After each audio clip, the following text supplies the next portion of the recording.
Na véspera do meu aniversário, minha mãe mandou uma mensagem. Usamos seu reembolso do imposto para pagar a viagem da sua irmã para Los Angeles. Ela precisava de um descanso.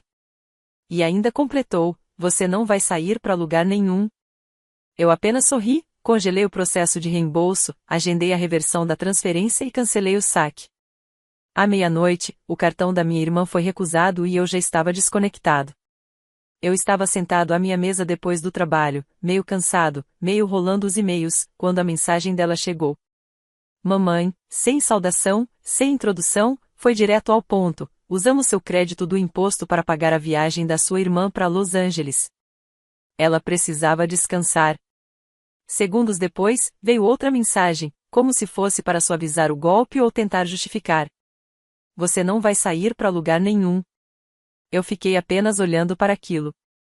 Meu cérebro não processou de imediato. Li de novo. E mais uma vez. Meu crédito de imposto. Aquele que eu solicitei. A minha declaração. Eles usaram como se fosse deles. Nem pediram. Por alguns segundos, fiquei paralisado. Só sentei ali. Atordoado. Então uma estranha sensação de clareza me atingiu. Não era exatamente raiva. Era mais frio que isso. Como se algo dentro de mim tivesse simplesmente parado de tentar. Como se um interruptor tivesse sido desligado. Levantei, fui até o armário, peguei meu notebook reserva e abri o portal financeiro que eu mesmo tinha criado anos atrás, quando comecei a gerenciar a papelada da família. Meu pai nunca gostou. Minha mãe dizia que aquilo dava dor de cabeça. Minha irmã nunca soube a senha. Eles esqueceram que eu ainda era o administrador. Em menos de 10 minutos, congelei o número de roteamento vinculado ao crédito tributário. Reverti o pagamento pendente da conta de viagem. Cancelei o cartão de viagem pré-pago destinado à viagem da minha irmã.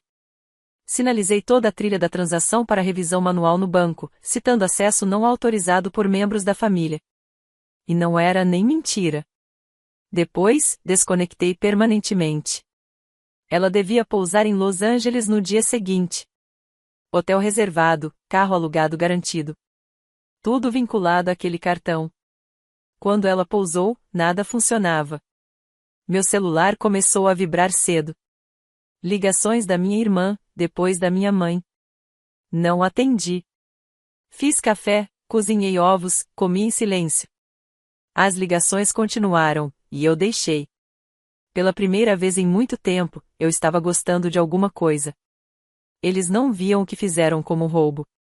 Era isso que mais me incomodava. Para eles, era só uma realocação de recursos. A maneira deles dizerem: você não precisa disso. Ela precisa. Porque sempre foi assim. Quando eu tinha 19 anos e precisei largar a faculdade para ajudar meu pai a pagar a hipoteca, eu fui lá e fiz. Quando minha mãe precisou de $1.800 para uma cirurgia que o seguro não cobria, abri uma linha de crédito no meu nome. Quando minha irmã foi demitida e precisava de dinheiro só por um mês para pagar o aluguel, eu cobri 3. Ninguém nunca me pagou. E eu nunca disse nada. Todas as vezes, eles agiam como se fosse esperado. Mas dessa vez, eles nem pediram. Simplesmente pegaram. E aquilo fez algo dentro de mim simplesmente parar. Não por raiva, por instinto de sobrevivência. Eu sabia que, se não os cortasse ali, naquele momento, eu acabaria sem dinheiro pelo resto da vida. Então eu deixei.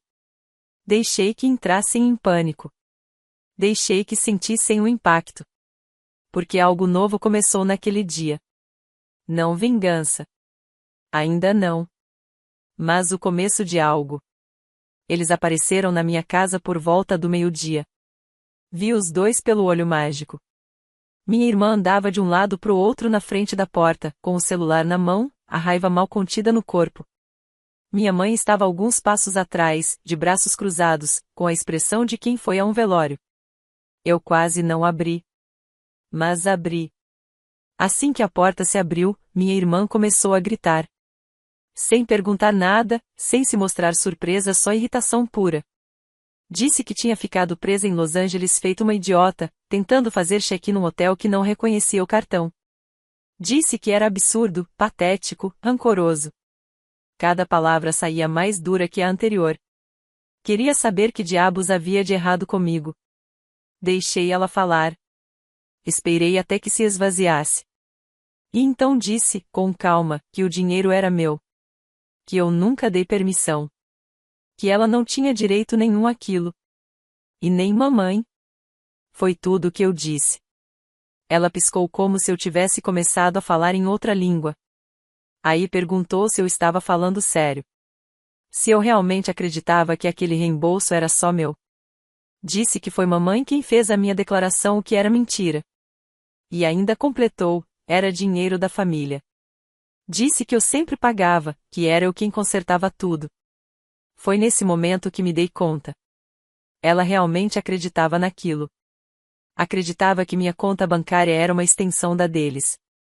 Que eu era a apólice de seguro da família. Que eu não tinha o direito de dizer não. Olhei para minha mãe, esperando que talvez ela dissesse algo, que interrompesse, dissesse que aquilo tudo estava errado. Mas ela só me encarou.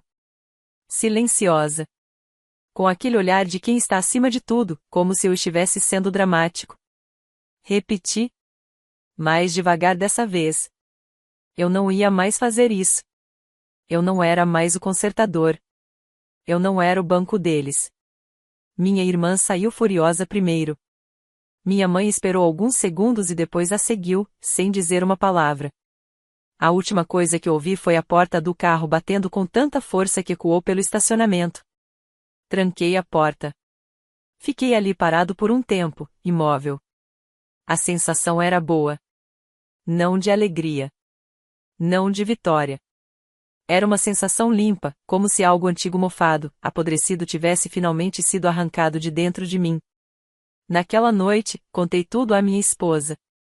Esperava que ela ficasse do meu lado, ou ao menos entendesse o princípio da coisa. Mas ela não entendeu. Disse que eu estava exagerando. Que famílias compartilham. Que não era sobre dinheiro, era sobre apoio. Perguntei que parte do apoio envolvia roubar de alguém e ainda esperar um agradecimento. Ela disse que eu estava sendo egoísta. Disse que se eu estava disposto a cortar minha própria família, era só questão de tempo até cortar a dela também. Não discuti. Deixei que ela falasse. Depois disso, ela ficou em silêncio por 2 dias. Mal olhava na minha cara. Então, um dia, fez uma mala. Disse que ia para a casa da irmã, até a gente descobrir o que estava acontecendo. O que ela quis dizer foi, até eu parar de traçar limites. Ela achou que eu ia implorar. Achou que eu apareceria rastejando, pedindo desculpas. Em vez disso, troquei as fechaduras na manhã seguinte. Passei a tarde inteira revisando todos os meus vínculos financeiros. Contas compartilhadas, débitos automáticos, qualquer conexão com a família, apaguei tudo. Encerrei contas. Recomecei do zero. Cada conta, cada cartão, cada acesso foi reiniciado. Eu tinha passado anos vivendo no automático, dizendo sim para pessoas que me enxergavam como um recurso, não como uma pessoa. Chega! Meu celular não parou de tocar naquela semana. Chamadas perdidas, mensagens, áudios, uma enxurrada de culpa, drama, desespero. Não atendi nenhum. Pela primeira vez em muito tempo, olhei ao redor do meu apartamento e percebi uma coisa: tudo ali era meu. E ninguém mais tinha a chave. A postagem no Facebook apareceu 5 dias depois que congelei o cartão do carro. Nem vi de imediato. Quem me mandou foi o Mark, lá do trabalho, uma captura de tela. Minha irmã tinha postado um parágrafo vago, melodramático, cheio de insinuações sobre traição por parte de quem você daria a vida, sobre achar forças quando alguém que você ama mostra quem realmente é. Era público. Os amigos dela comentavam com coraçõezinhos, emojis de abraço, aquela empatia performática de sempre. Um deles perguntou se ela estava bem. Ela respondeu, tentando estar. Ele quebrou algo em mim? Ela não disse meu nome. Mas todo mundo sabia. As pessoas que me viram buscá-la depois de entrevistas de emprego fracassadas. As que me viram consertar o carro dela debaixo de chuva. Agora eu era o vilão da historinha de mártir dela. Não respondi. Nem nas redes, nem nas mensagens. Nem quando ela ligou e deixou 2 mensagens de voz seguidas, uma furiosa, a outra quase chorando. Nem quando meu primo Nate me mandou: "O que aconteceu com sua irmã? Ela parece devastada." Só respondi: "Pergunta pra ela." Então veio a mensagem da minha mãe. Perguntou se podíamos nos encontrar em algum lugar tranquilo. Disse que não queria tomar partido, só queria conversar. Contra todos os meus instintos, eu disse que sim. Nos encontramos naquele restaurante antigo perto do parque, onde costumávamos ir quando crianças. Cheguei 5 minutos adiantado, mas ela já estava lá, sozinha, com meia xícara de chá frio à frente. Parecia exausta, como se não dormisse direito há dias. Não dava para saber se era culpa ou só o peso de tentar controlar os danos. Ela começou com o discurso de sempre, aquele tom calmo, palavras cuidadosas, a tentativa de fazer parecer que estava tudo sob controle. Disse que entendia que eu estava magoado. Que nunca foi a intenção deles me fazer sentir usado. Eu apenas assenti e deixei que falasse.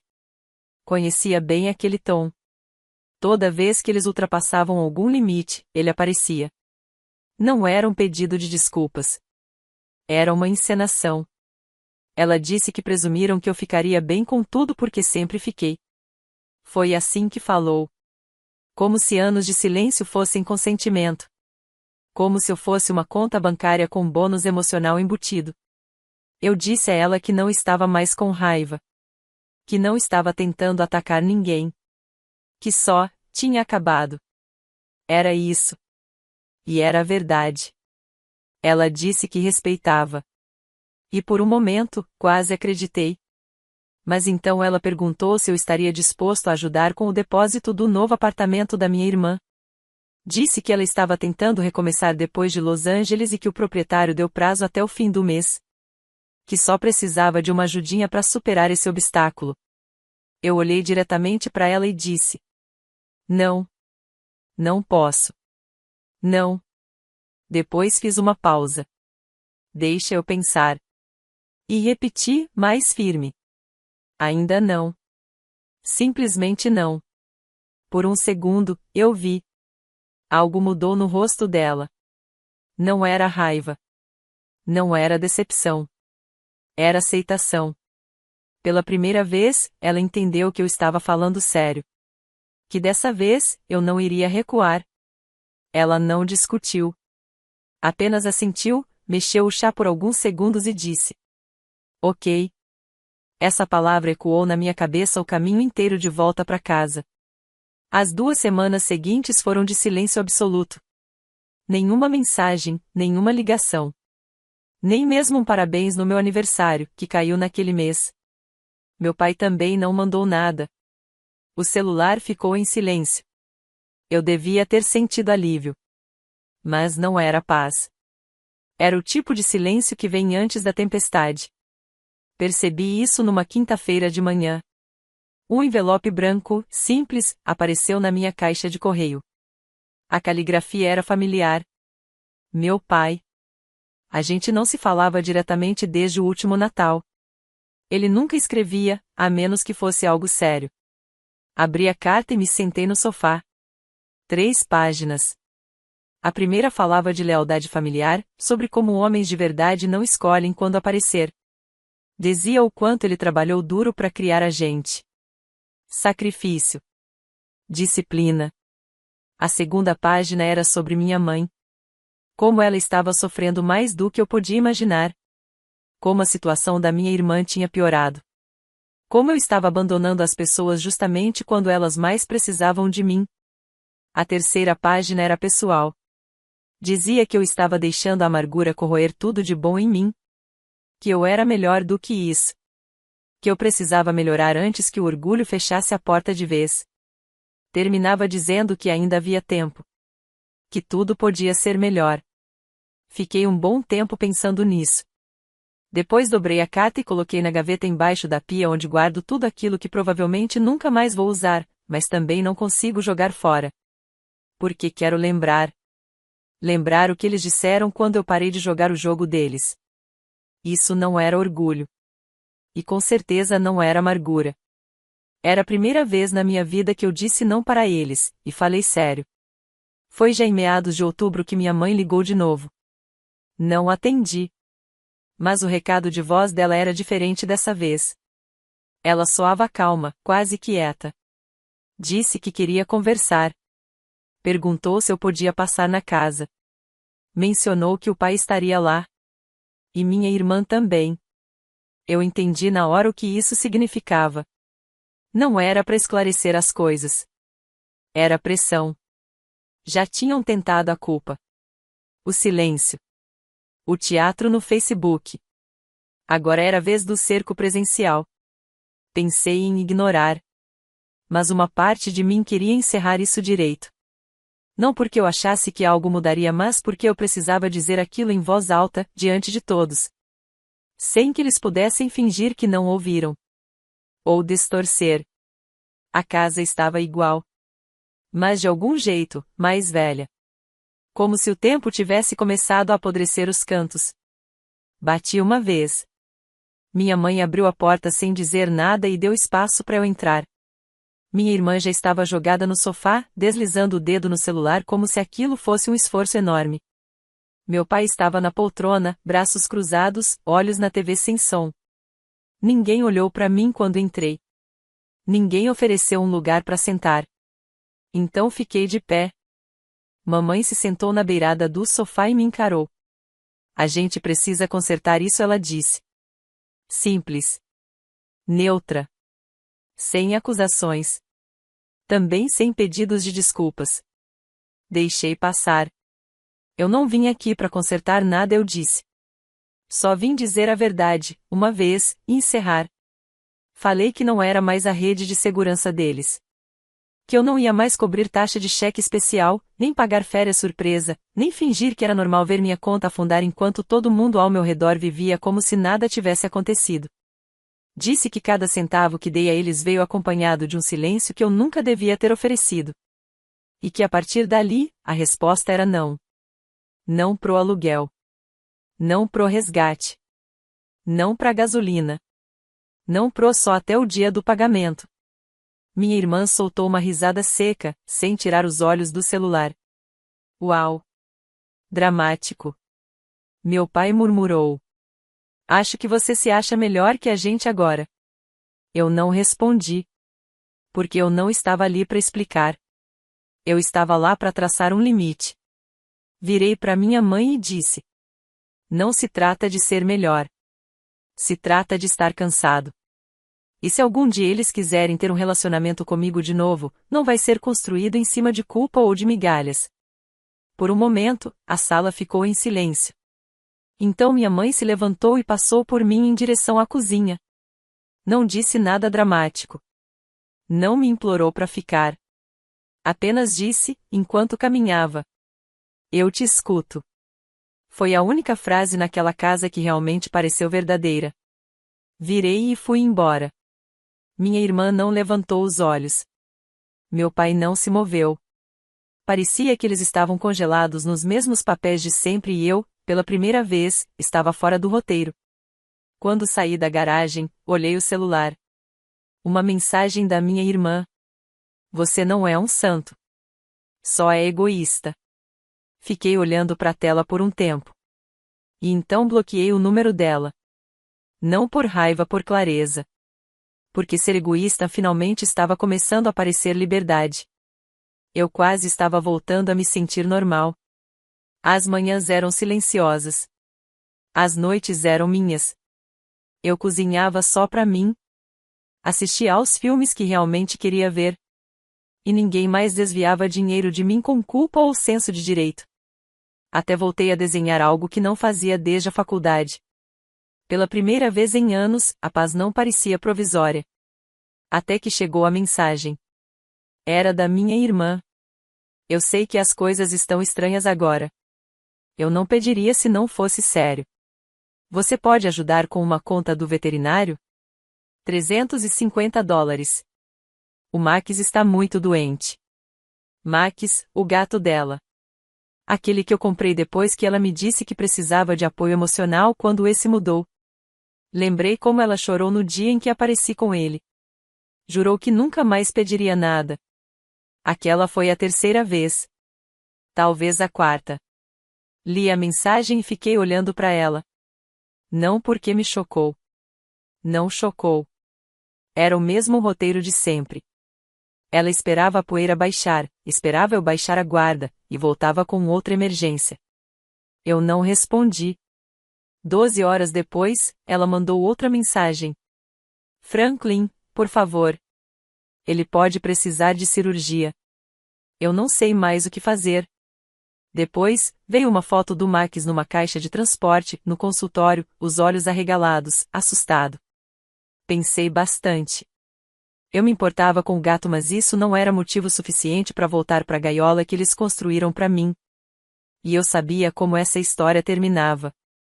Eu pagava o veterinário, depois vinha o reboque, depois a multa por atraso, depois as compras do mês. Uma vez que a porta abrisse, ela ficava aberta. Então deixei isso com o Reed. Mais tarde, recebi uma mensagem da mamãe. Ela está assustada. Você pode ficar bravo com ela o quanto quiser, mas não castigue o animal. Só dessa vez, Franklin. Isso é diferente. Diferente. A velha palavra. Sempre usada para quebrar limites, só que dessa vez, mais. Também não respondi. Na manhã seguinte, alguém bateu na minha porta. Olhei pelo olho mágico. Já sabia. Era minha irmã. Parecia exausta. Cabelos presos num coque torto, moletom jogado, celular na mão como se estivesse se apoiando nele.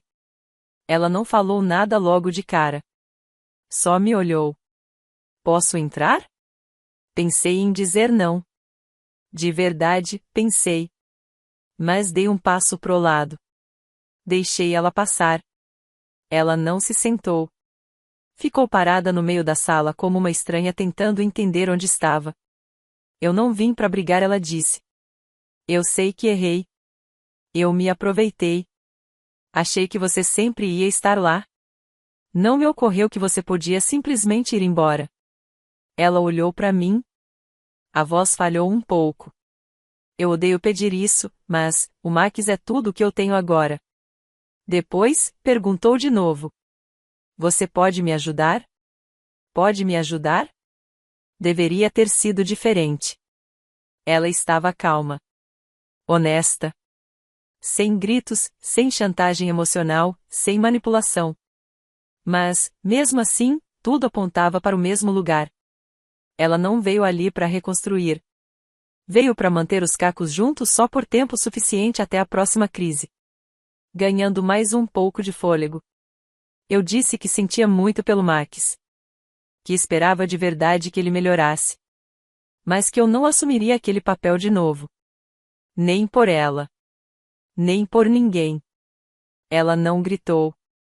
Não xingou. Não fez cena. Apenas assentiu com a cabeça e disse: Eu não sei como consertar isso. E eu respondi: Isso não cabe a mim consertar. Ela saiu sem dizer mais nada. Quando a porta se fechou, o silêncio que ficou não trouxe satisfação. Não foi vingança. Não foi alívio. Apenas, foi. Eu não me senti mais leve, mas me senti mais claro. E, para mim, isso bastava. O silêncio, claro, não durou. Cerca de 6 semanas depois da visita da minha irmã, a nova rodada de consequências começou. Pequenas, mas afiadas. A primeira foi uma carta. Outro envelope com a caligrafia do meu pai. Letras maiúsculas, inclinadas, como se ele tivesse escrito mais rápido do que conseguia pensar. Sem saudação. Sem introdução. Foi direto ao ponto. Disse que precisaram vender o barco. Aquele barco que ele sempre disse ser intocável. Aquele que eu nunca podia usar sem supervisão, mesmo com 30 anos. O barco que, segundo ele, seria para os netos, mas a gente sempre soube que ele falava dos filhos futuros da minha irmã, não dos meus. Acontece que, meses antes, ele tinha sido fiador de um empréstimo pessoal para ela. Daqueles com juros absurdos, tipo empréstimo de emergência. Ela não conseguiu pagar. Quando a dívida bateu na porta dele, ele entrou em pânico. E vendeu o barco. Ele não me pediu dinheiro. Mas a última linha da carta foi clara. É isso que acontece quando a família esquece o que significa lealdade. Dobrei a carta lentamente e guardei na gaveta da cozinha, ao lado da outra. Não porque quisesse guardá-la, mas porque precisava lembrar até onde eles estavam dispostos a ir para transferir a culpa. A próxima surpresa veio no trabalho. Minha ex-esposa. Ela apareceu pouco antes do almoço, parada na frente do prédio, como se não soubesse se devia entrar ou não. Saí até ela e disse que só tinha alguns minutos. Ela disse que tudo bem. Disse que sentia minha falta. Que as coisas estavam estranhas desde que foi embora. Que achava que o tempo separados me faria ver tudo com outros olhos. Mas que, no fim, o tempo só fez ela perceber que eu sempre fui a cola. Perguntou se a gente podia conversar direito, em algum lugar mais calmo. Sentamos no carro dela. Ela não enrolou. Perguntou se podíamos recomeçar. Do zero. Disse que andava pensando muito sobre o que o casamento realmente significava, e que talvez nenhum dos dois tivesse entendido isso antes. Perguntei se ela sentia falta de mim ou da vida que eu facilitava. Ela hesitou. Depois disse, as duas coisas. Eu disse que não estava bravo. Que desejava o melhor para ela. Mas que não seria mais aquele homem. Nem para ela.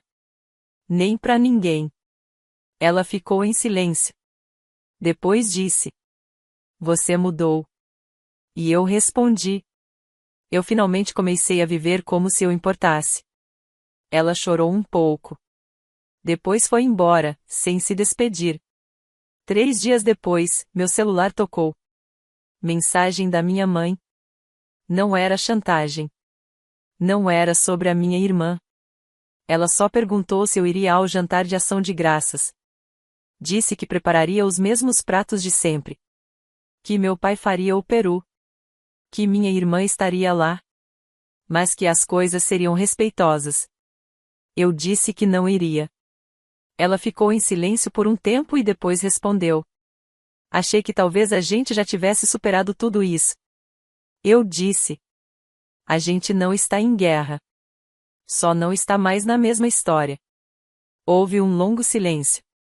E então ela disse algo que realmente me marcou. Você estava certo, Franklin. Fiquei quieto. Ela continuou dizendo que, por muito tempo, achou que eu era egoísta. Que pensava que o meu afastamento era uma forma de punição. Mas agora ela conseguia ver com clareza que, durante anos, eu carreguei um peso que ninguém ali notou. Que tudo o que eu fazia nunca foi reconhecido como amor. Era só esperado. E então ela disse. Vocês pararam porque nós não paramos. Essa frase ficou ecoando na minha cabeça. Ela não me pediu dinheiro. Nem pediu para eu passar lá. Só disse que esperava que eu estivesse bem, e que, se um dia eu quisesse conversar, ela estaria por perto. Desligou. Fiquei sentado no sofá por um bom tempo depois disso. A última surpresa veio em forma de e-mail da minha irmã. Só algumas frases. Ela disse que o Marques estava melhor. Que ela mesma pagou a conta do veterinário. Que não me culpava mais, mas também não se desculpava. Disse que não estava pronta para isso. Que não esperava que a gente voltasse a ser próximo, mas que agora ela entendia. Foi só isso. Sem pedido escondido, sem joguinho, sem isca. E, curiosamente, pareceu a coisa mais honesta que ela já me mandou. Já faz quase um ano. Minha vida é pequena. Mas é minha. Não preciso mais ficar verificando a conta para cobrir as emergências dos outros. Não tenho mais medo de datas comemorativas. Às vezes como sozinho, mas o silêncio não é mais gelado. É limpo. Aprendi que ir embora nem sempre significa bater a porta. Às vezes é só escolher não abri-la de novo. Eles continuam sendo quem sempre foram. Eu só parei de me oferecer para esse papel. E talvez isso seja mesmo liberdade. Não escapar.